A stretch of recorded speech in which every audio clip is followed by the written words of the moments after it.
Hello, my name is Karen Gotos and I'm going to develop e-learning approaches. So to begin with, we have to bear in mind that this 21st century that we are living in comes with this idea of e-learning that involves delivering lessons with through different technological devices and being physically separated from students. So let's have in mind first of all this idea of traditional classrooms methods and online digital media. If we take into account traditional classroom methods, we need to know that they involved um, being delivering a lecture at classroom and giving homework to students. In the case of online digital media, we are going to find a different kind of lesson because we incorporate the use of different digital resources and technologies. So now let's develop this new teaching and also the key concepts about e-learning. To begin with, we are going to deal with blended learning. We have to bear in mind that blended learning is a combination of both types of lessons, let's say, the online lessons and also the face-to-face lessons. The idea of this is to develop new strategies of learning and also incorporate technological literacies. So it means that the process is that the teacher gives the students different activities or the presentation of the concepts or topic at home, and they can discuss it when they are in the face-to-face lesson through different collaborative tasks. In this case, the discussion is fostered. If we take into account the other model or the other example of e-learning e-learning approach, we can take into account a flipped classroom. So it means that the lecture is delivered through digital resource such as a video or a podcast or something that is made through a digital device, and it is also discussed in the classroom, let's say, through different collaborative tasks. And the main idea or the main aim of this approach, let's say, is that they have to produce something, a product in connection to the topic and using different literacy devices, technological devices.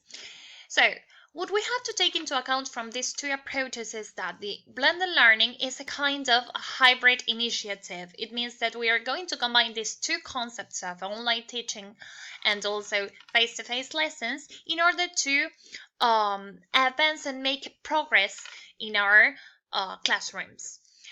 We also have to take into account the flipped learning that has an impact of technology through a social cyberspace. It means that we are going to deliver our lessons and our discussions and all this critical thinking that we have commonly at face-to-face lessons through forums on different platforms in online resources.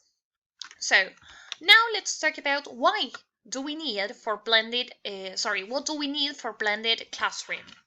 First of all, we need cooperative skills.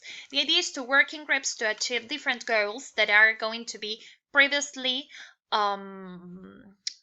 decided, yes, in order to help each other. Another element that we need is the individual responsibility, because the idea is to foster autonomy. The idea is to empower this agency that the student has. It means that this person, the student, can be autonomous when making decisions. Another important element is face-to-face interaction, in which the idea is to share advanced ideas and get to a common conclusion after doing different cooperative activities. And assessment of work, because the teacher in this sense should monitor this transition of knowledge to acquisition just to help the students and do this action of scaffolding. Now let's see what do we need for flipped classrooms. In this case, we are going to need a social cyberspace. It means that students and teachers should be able to discuss ideas through platforms, forums, and also different technological devices in which they can work collaborative. They also need individual responsibility because, as I said before, the important thing in this case is that the role of the student is to be autonomous and foster his own independence. Yes, in this learning management system.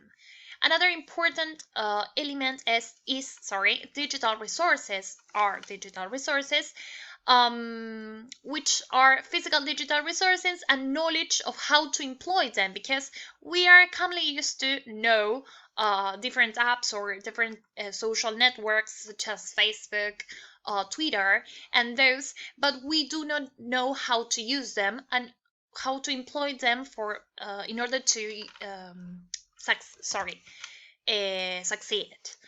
And also another element is the assessment of work from a collaborative team to develop a student's agency. Now let's talk about the hybrid classroom. As I said before, the idea is to combine these face-to-face lessons and online e-learning. Yes, so it is commonly used in these kinds of classrooms. This idea of giving a video for students to watch, and also enhancing this idea of collaborative tasks to in the forum in platforms. That is why we make a combination with the flipped classrooms too. So the idea is to start using technological resources in our classrooms.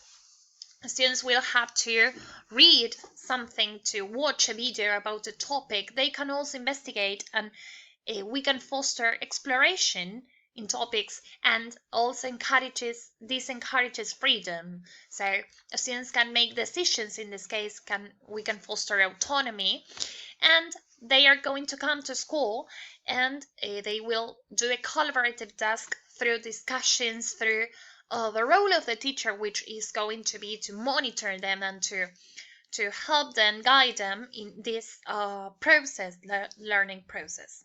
Then they are going to show us the product that can be a digitalized version or the physical version. Now let's talk about synchronous learning versus asynchronous learning. That are two important keys and elements in these types of learning. We have to bear in mind that synchronous learning is in the real time. It means that is related to face-to-face lessons. And asynchronous learning has to do with having a lecture or a lesson in our own schedule. Yes, so let's see the benefits and the disadvantages of synchronous and asynchronous lessons. If we talk about synchronous, we can say that the benefits are flexibility, pacing, and affordability. If we talk about disadvantages, we can say that isolation and risk of apathy are some of them.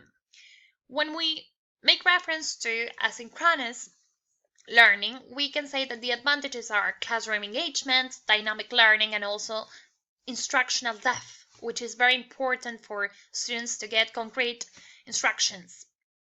If we talk about disadvantages, we can say that rigid schedules and technical difficulties can happen. So one of the important strategies that we have to bear in mind is this idea of equity of voice. The idea is to foster the relationship learning process that we can acquire during the collaborative tasks that these approaches ask for.